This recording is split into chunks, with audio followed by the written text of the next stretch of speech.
तो न्यूज 24 के ऑपरेशन कागज के तहत परत दर परत इस एम्बुलेंस कांड का पर्दाफाश आज हम कर रहे हैं।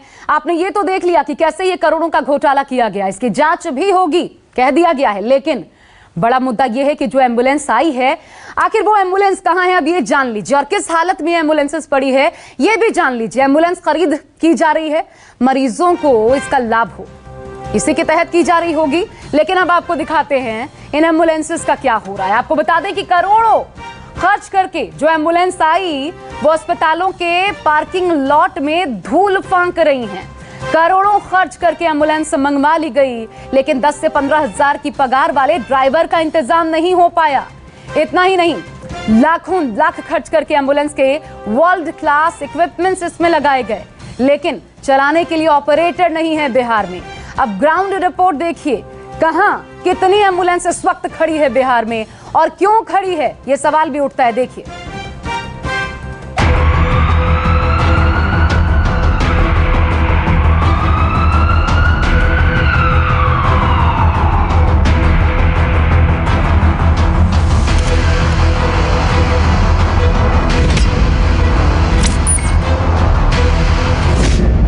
एम्बुलेंस आई, 3 गुना ज्यादा दाम पर आई, लेकिन क्या काम में आई?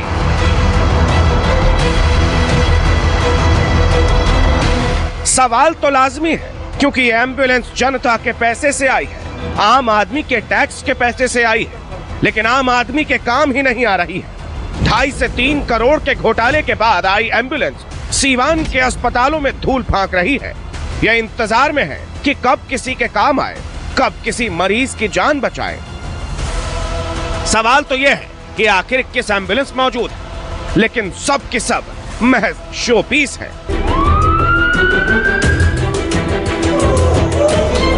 ये वक्त बिहार ही नहीं बल्कि पूरे देश के लिए सबसे मुश्किल है। मरीजों को एम्बुलेंस की जरूरत है, लेकिन उन्हें मिल नहीं रही है। पेशेंट वक्त पर अस्पताल नहीं पहुंच पा रहे हैं, इसीलिए सही समय पर इलाज नहीं मिल पा रहा, लिहाजा बड़ी तादाद में सांसें उखड़ रही हैं। लेकिन यह एम्बुलेंस पार्किंग लॉट से बाहर ही नहीं निकल रही। ऐसा क्यों है, खुद सिविल सर्जन साहब से सुनिए। नहीं, वो दरअसल गत वर्ष दयानंद आयुर्वेदिक कॉलेज को विधायक फंड से दिए गए थे। मुझे भी ऑफर किया गया था, लेकिन उस समय भी वही दिक्कत थी कि आखिर इसका परिचालन कैसे होगा, तो कोई उसका क्लियर कट निर्देश नहीं होता। तो अभी जिलाधिकारी महोदय ने अपने उत्प्रेरण से उन एम्बुलेंसेज को यहाँ दिलवाया है, लेकिन चूँकि उसमें ड्राइवर नहीं है, ईएमटी नहीं है, तो उसका संचालन अभी कठिन हो रहा है। एक एक एम्बुलेंस खरीदने के लिए डीपीओ साहब ने 22 लाख रुपए सैंक्शन कर दिए, लेकिन 10 से 15 हजार रुपए प्रति माह की नौकरी पर ड्राइवर नहीं रख पाए। ड्राइवर के अलावा एम्बुलेंस में जो वेंटिलेटर और तमाम उपकरण लगाए गए हैं, उन्हें चलाने के लिए ऑपरेटर भी नहीं। लेकिन यहाँ पर इस एम्बुलेंस है तो ड्राइवर नहीं है, इनके ईंधन के खर्च की मद में वो नहीं है, टेक्नीशियन नहीं है, जिस कारण से ये अभी खड़ी है। जी देखिए, ये जो छोटा एम्बुलेंस जो जनरली हम लोग जो पेशेंट जिस पे ट्रांसफर करते हैं, उसमें तो बड़ा मुश्किल है। उसके लिए बड़ा साइज जो किंग साइज एम्बुलेंस आता है, उसमें फिर भी आप सोच सकते हैं, क्योंकि आपको सिलेंडर्स भी ज्यादा चाहिए होंगे वेंटिलेटर के लिए। सुना आपने, लाखों खर्च करके एम्बुलेंस मंगवाई गई ताकि लोगों की जान बचाई जा सके, मरीजों को अस्पताल पहुंचाया जा सके, लेकिन इसे चलाने वाला कोई नहीं है। इसमें लगे उपकरणों को हैंडल करने के लिए टेक्नीशियन नहीं है। यानी पहले औने पौने दाम पर एम्बुलेंस मंगवाई गई और फिर उसे अस्पताल के पार्किंग लॉट में सड़ने के लिए छोड़ दिया गया। इस छोटे से एम्बुलेंस में सरकार के गाइडलाइन के अनुसार सिर्फ एम्बुलेंस ही खरीदने हैं, उसके अंदर इक्विपमेंट्स ऑलरेडी एम्बुलेंस में मिलते हैं। फिर वेंटिलेटर लगाने की क्या जरूरत थी, इसमें अलग से पार्टीशन करने की क्या जरूरत थी, ये सारी जरूरतें क्यों पड़ गई, इसका जवाब अधिकारी और यहाँ के बड़े लोग दें, ताकि समझ में आए कि इतना एम्बुलेंस खरीदने का क्या फायदा जब लोगों की जरूरत नहीं, सिर्फ शोभा की वस्तु बनी हुई है। सिवान तो एक नजीर है, एक आईना है। सवाल ये है कि आखिर ऐसा एम्बुलेंस घोटाला कहां कहां चल रहा है। एम्बुलेंस के नाम पर ऐसा खेल बिहार के कितने जिलों में चल रहा है। एक साइन से जनता के पैसे कहां कहां उड़ाए जा रहे हैं। इन सवालों का जवाब फिलहाल नहीं है। सच सामने आएगा, जवाब मिलेगा तब जब नीतीश सरकार जागेगी, जब जांच होगी। सिवान से आकाश कुमार के साथ ब्यूरो रिपोर्ट, न्यूज 24।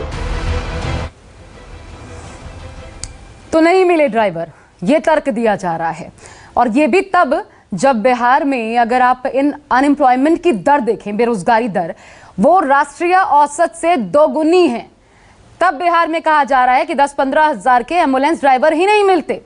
यह आश्चर्यजनक स्थिति है, ढकने की कोशिश की जा रही है। और अभी भी हाल ये है, जांच की बात तो कही गई है, लेकिन इन्हें अधिकारियों तक ही लगता है सीमित रखा जाएगा। यहीं पर कार्रवाई होगी, दिखाया जाएगा, माननीयों की जिम्मेदारी स्वाहा, खत्म। मेरे साथ खास मेहमानों का पैनल है। मैं सीधा अब अखिलेश सिंह जी आप ही का रुख करना चाहूंगी। और सवाल ये है कि सर, ये कैसा सरकारी तंत्र है?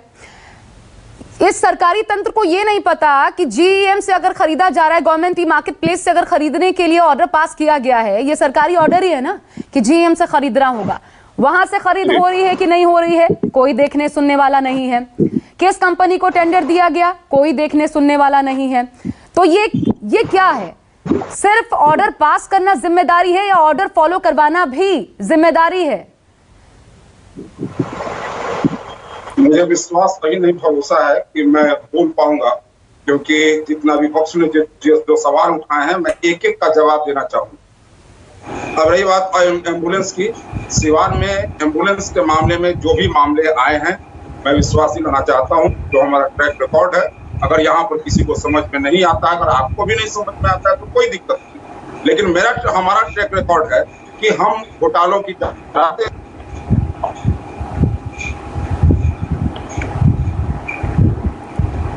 अखिलेश जी, आपसे हमारा संपर्क टूट गया है। मैं चाहती हूँ एक बार फिर आप दोहराएं। जांच का विषय है, जांच ये होगा, लेकिन मैं ये जरूर बता रहा हूँ कि इसी बिहार के अंदर, इसी बिहार का मैं रहने वाला हूँ, कई ऐसे जिले हैं, मोतिहारी की बात कर लीजिए, बेतिया की बात, जनप्रतिनिधियों के द्वारा दिए हुए एम्बुलेंस है, चल रहे हैं और वो जनता की सेवा कर रहे हैं। कहीं गड़बड़ी हुई है, जो गड़बड़ी हुई है निश्चित रूप से आपने ध्यान आकृष्ट करा है, इसके लिए आपको मैं धन्यवाद दे रहा हूँ। अरे सर, क्या चल रहा है? अभी जो पप्पू यादव का केस था, आपने देखा, वो भी एम्बुलेंस खरीदी थी। मेरी बात पूरी नहीं हुई है, मेरी बात पूरी नहीं हुई है। कृपया करके आपने जितना वक्त उनको दिया है, कम से कम आधा वक्त तो हमको दे दिए, कम से कम उसका आधा वक्त दीजिए। मैं आपसे ये अपेक्षा रखता हूँ। लेकिन मैं इतना जरूर कहना चाहूंगा कि इसी चैनल पर बैठ करके हमारे अजय भाई ने और नवल किशोर जी ने जो विषय को उठाया है, क्या इनको याद नहीं है? इसी बिहार के अंदर लालटेन में जो है ऑपरेशन हुआ करता था और इंजरी रिपोर्ट दिया जाता था। इसी बिहार में अस्पताल के बेड पर कुत्ता और सुअर बैठा था। इसी बिहार के अंदर अब मुझे आपको टोकना पड़ेगा अखिलेश जी, फिर आप कहेंगे कि मैं टोक रही हूँ। 15 साल सर, 15 साल, तीसरा कार्यकाल। आपको तो पूछने का हक भी नहीं बनता, नहीं हक बनता। मेडिकल कॉलेज बिहार के अंदर अखिलेश जी, पूछने का हक नहीं बनता। एक सरकार को कितने कार्यकाल चाहिए? आप अपने सरकार का जवाब दिए है ना, आप इस पर जवाब दीजिए। बात नहीं करने दे रही है, ये कहीं से उचित नहीं है। मेरी बात को धैर्य से सुनिए। आप मेरे सवाल का जवाब दीजिए। मेडिकल कॉलेज 4 के मुकाबले 450 के मुकाबले 450 एएनएम के मुकाबले 10,000 से ज्यादा एएनएम, इन 4 वर्षों के अंदर में 8,000 से ज्यादा डॉक्टर्स की बहाली हुई है। मेडिकल कॉलेज, ये स्वास्थ्य, मैं आपको हकीकत बताती हूँ। आप ये कह रहे हैं मुझे टोकने दीजिए। आपको पता है, आपको ये पता होगा क्योंकि आप बिहार में बैठे हुए हैं, आपको पता होगा कि एक भी गांव ऐसा नहीं है जहां पे प्राइवेट डॉक्टर हो या सरकारी डॉक्टर जो जाए इलाज करने के लिए। एक भी गांव ऐसा नहीं है। लोगों को दवाई नहीं मिलती है, पीएचसी पे डॉक्टर उपलब्ध नहीं है। आप क्या बात करते हैं? 10,000 डॉक्टर है इस वक्त।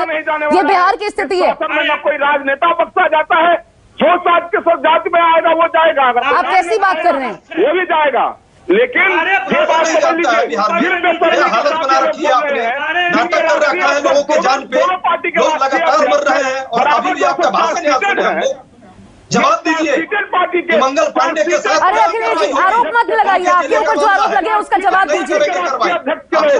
आरोप मत लगाइए, आपको हक नहीं बनता कि 10 साल पहले जब लालू यादव का साम्राज्य था तब क्या हुआ। आप क्या पूछ रहे हैं? आप पिछले 10 सालों से और अभी तीसरा कार्यकाल आपका है, आप जवाब दीजिए। इसके लिए इनको माफ कर दिया जाए। अरे आपको पता, आपने देखा, आपने देखा बेटा करके लोग सड़क पर मर गए, लोग अपने नहीं छूते थे। कम से कम एम्बुलेंस होती, यही एम्बुलेंस तो पहुंचा, अस्पताल पहुंचाया जाता लोगों को।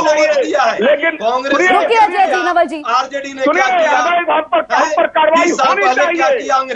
क्या कार्रवाई करेंगे आप? महात्मा गांधी ने क्या किया, इसका जवाब नेहरू जी ने क्या किया, कि आप ये जवाब देंगे किस व्यवस्था में स्वास्थ्य व्यवस्था को आपने रखा? मैं एक सीधा सवाल अखिलेश जी आपसे पूछती हूँ, अभी तक ये बताइए जांच के नाम पर क्या हुआ है? क्या डीपीओ से सवाल जवाब किया गया?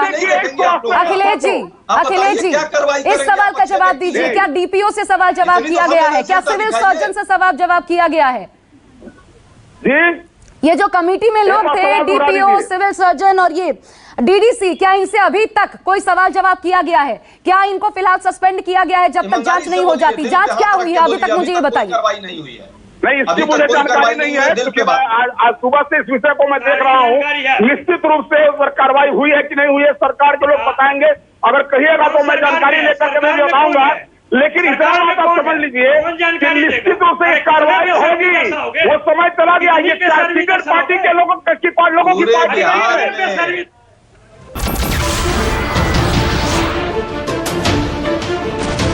नमस्कार, मैं हूं मानक गुप्ता। अगर आपको हमारा ये वीडियो पसंद आया हो तो इसे लाइक और शेयर जरूर करें, और हां, हमें सब्सक्राइब और फॉलो करना ना भूलें ताकि आप देश और दुनिया की कोई खबर मिस ना करें। तो जुड़े रहिए हमारे साथ और देखते रहिए न्यूज़ 24।